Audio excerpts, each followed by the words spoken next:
Welcome back guys. तो आज हम लोग समझेंगे डाटा टाइप्स और डाटा टाइप्स के बारे में। तो डाटा टाइप्स जो होते हैं वो टाइप्स ऑफ डाटा को स्टोर करने में काम आते हैं।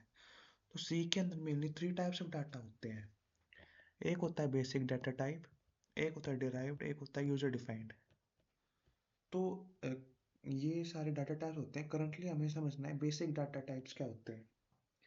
तो बेसिक डाटा टाइप्स आपके होते हैं इंटीजर हो गया, जैसे जैसे आपके होल नंबर्स हो गए, नेचुरल होल नंबर्स हो गए, और जो इंटीजर्स, मेनली इंटीजर्स आते हैं इसमें, डेसिमल नहीं आता।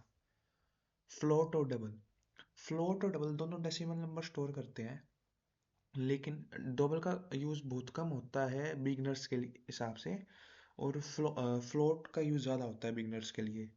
तो फ्लोट जो है वो डेसिमल नंबर्स के लिए होता है, और डबल और भी ज़्यादा, मतलब डेसिमल नंबर ज़्यादा हैं अगर, तो उसके लिए डबल यूज़ होता है। फिर आता है करेक्टर। करेक्टर क्या करता है, एक सिंगल करेक्टर को स्टोर करता है, ये काम होता है करेक्टर का। और वॉइड कोई भी वैल्यू नहीं लेता है। तो ये आपके मेनली बेसिक डाटा टाइप्स हैं। और इसके अलावा आ जाते हैं डिराइव डाटा टाइप्स, जो बेसिक डाटा टाइप्स से ही आए हैं, और यूजर डिफाइंड भी बेसिक से ही आए हैं। बस यूजर डिफाइंड में ये है कि वो बेस यूजर डिफाइन करता है इन डाटा टाइप्स को, ताकि मल्टीपल डाटा टाइप्स आ सकें। ये हम बाद में समझेंगे आराम से, फिलहाल ये समझना है। ये बेसिक डाटा टाइप्स हो गया आपके, जब भी मैं यूज़ करूँ तो आप समझ जाइए कि क्या काम है इनका।